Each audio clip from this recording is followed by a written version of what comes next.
Hey yo tout le monde, c'est Sergent Mickaël, j'espère que vous allez toutes et tous bien. Et on se retrouve aujourd'hui pour un nouvel épisode de Parlons Gaming.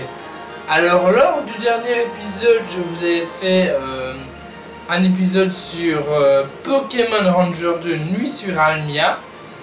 Et aujourd'hui j'ai décidé de prendre un autre spin-off de la série Pokémon. Donc la dernière fois c'était Pokémon Ranger de Nuit sur Almia. Et aujourd'hui on se retrouve pour Pokémon Méga Donjon Mystère. Alors Pokémon Méga Donjon Mystère qui fait bien évidemment partie de la série des Donjons Mystères. C'est le Donjon Mystère sorti initialement sur la 3DS. Donc c'est l'un des derniers Donjons Mystères auxquels j'ai joué, pas car je n'ai pas joué au Donjon Mystère, au remake de Donjon Mystère qui est sorti sur Switch. Peut-être que j'y jouerai un jour, mais en tout cas à l'heure actuelle ce n'est toujours pas le cas. Donc comme jeu initialement sorti sur la 3DS comme je viens de le dire. Donc pour cette vidéo je vais vous énumérer les points forts et les points faibles et je conclurai. Mais vous savez bien que on commence toujours sur un plan de base et ça part toujours un peu dans tous les sens. Bref, du coup, on va commencer par ce qui est positif, on parle de ce qui est négatif après. Tout en sachant qu'il y a pas mal de choses positives qui peuvent être également négatives, mais on n'y reviendra pas après. On va d'abord du coup commencer par tout ce qui est positif concernant ce jeu.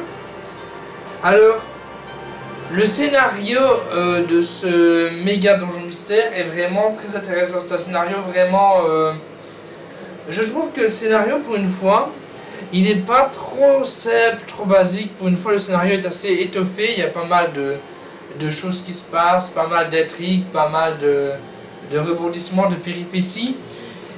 Et je trouve ça vraiment intéressant pour un jeu comme Donjon Mystère, qui est un jeu où la manière de jouer est assez répétitive. Au moins là, le scénario est intéressant et n'est pas trop simple.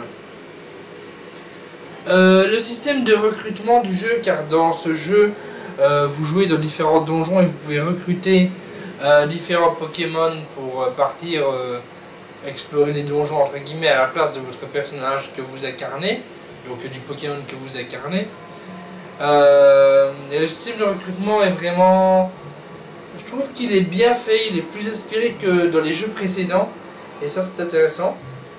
Au niveau du contenu du jeu, le contenu est quand même assez conséquent.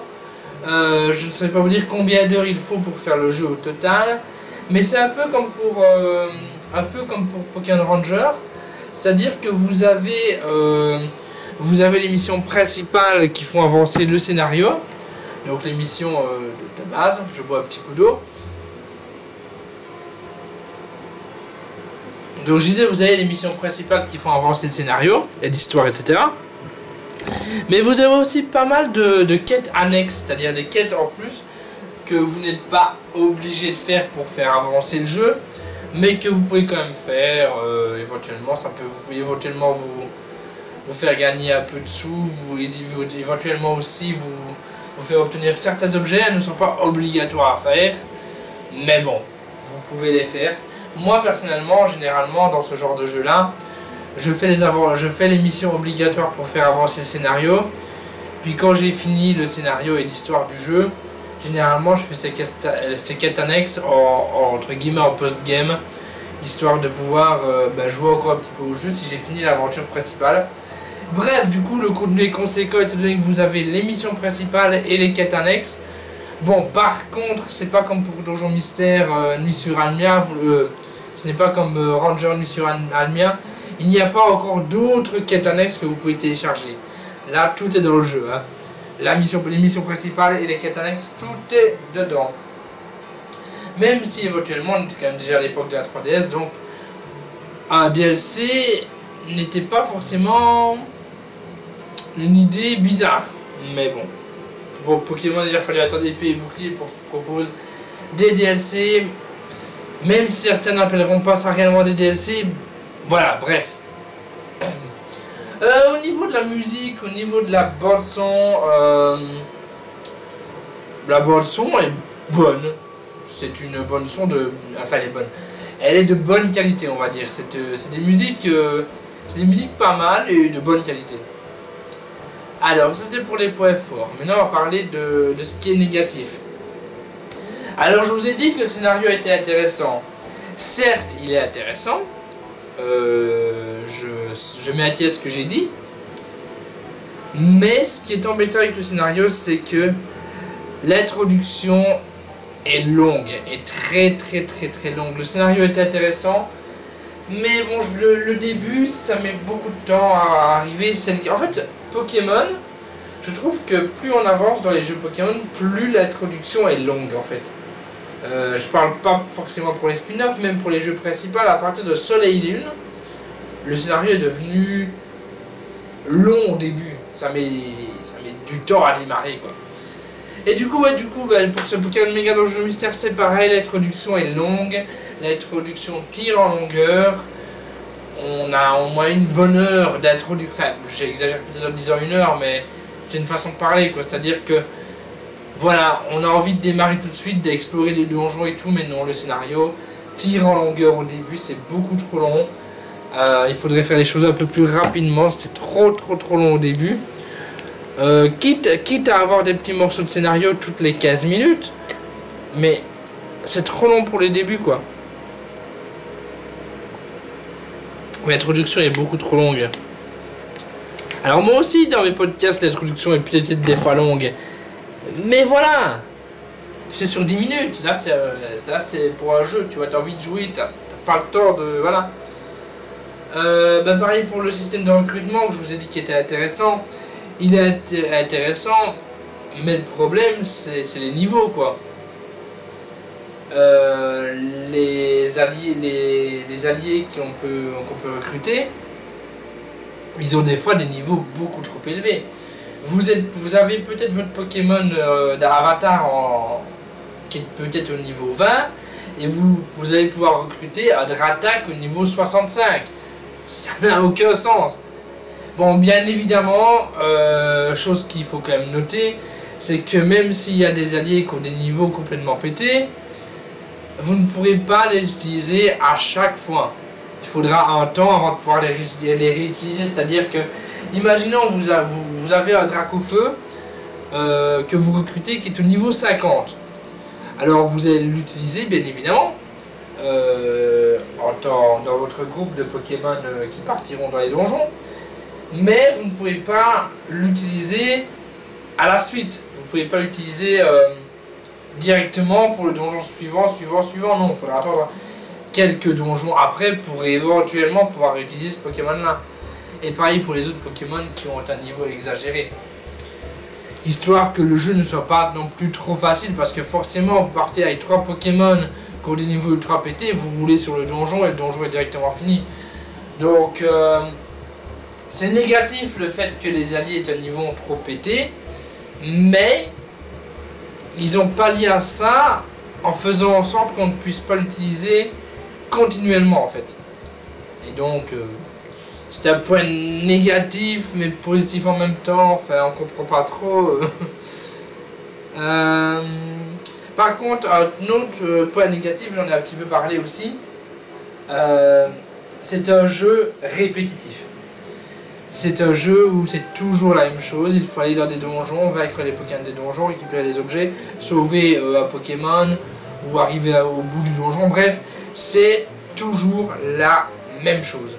C'est un jeu beaucoup trop répétitif, et si vous voulez apprécier ce jeu et le savourer correctement, je pense que c'est un jeu auquel il ne faut pas jouer des heures et des heures à la suite.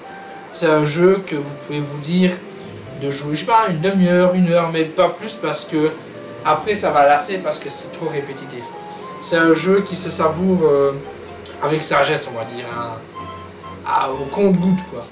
C'est un jeu qui se savoure à pas de loup, voilà, un jeu qui se savoure doucement quoi. Du coup, pour conclure, je trouve que ce jeu est moins accessible que les précédents. Alors bien évidemment, on revient bien évidemment sur les bases de Donjon Mystère, hein. Ça n'a pas changé.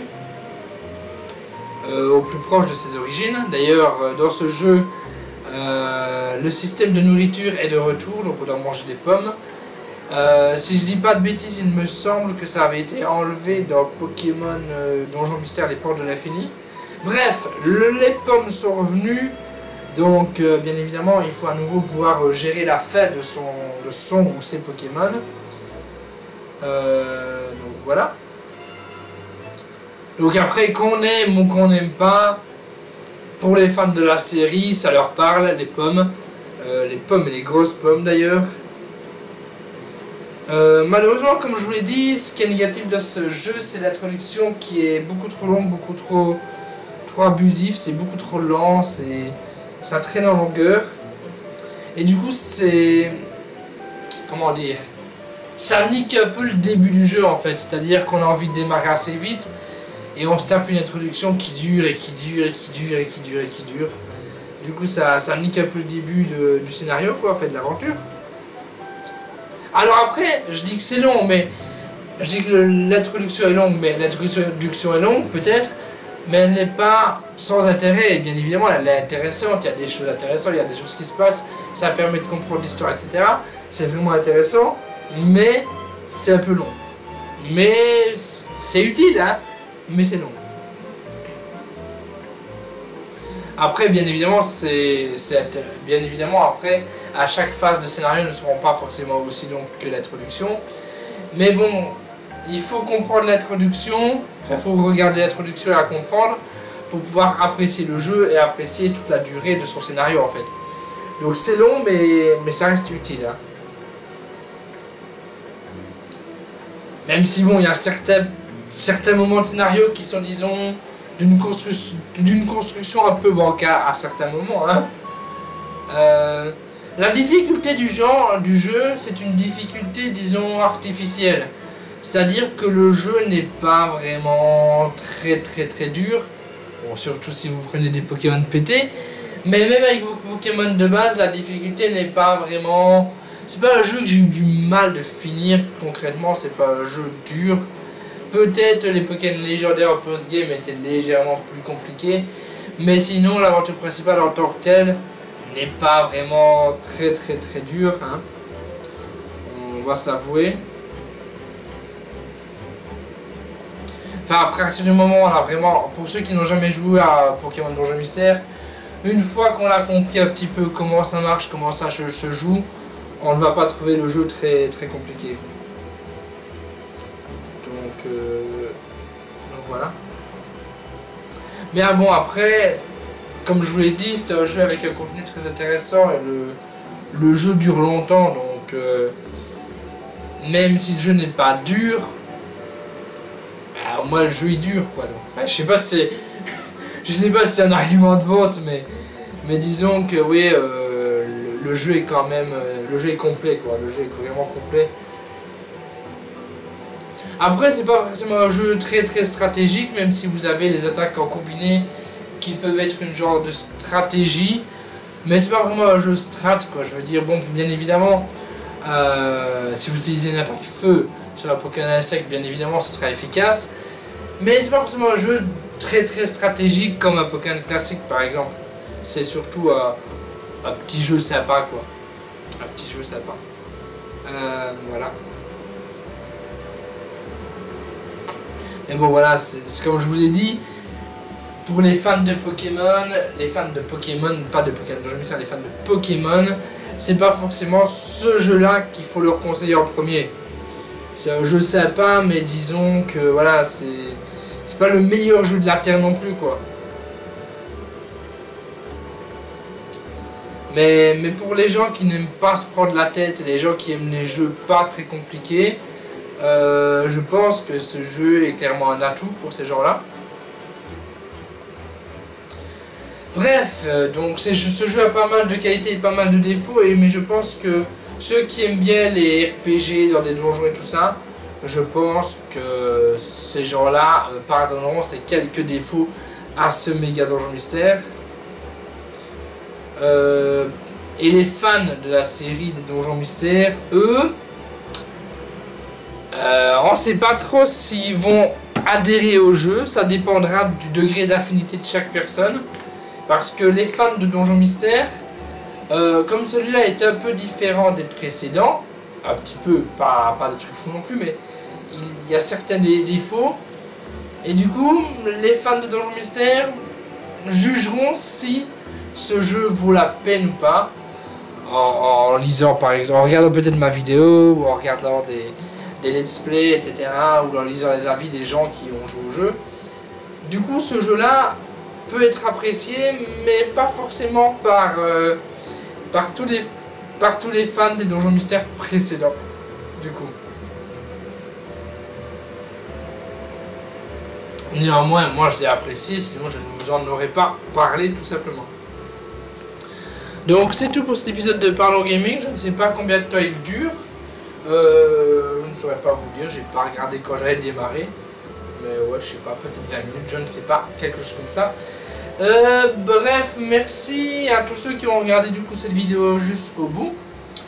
Un podcast arrivera prochainement. À l'heure où je tourne cette vidéo, je suis en train de l'écrire.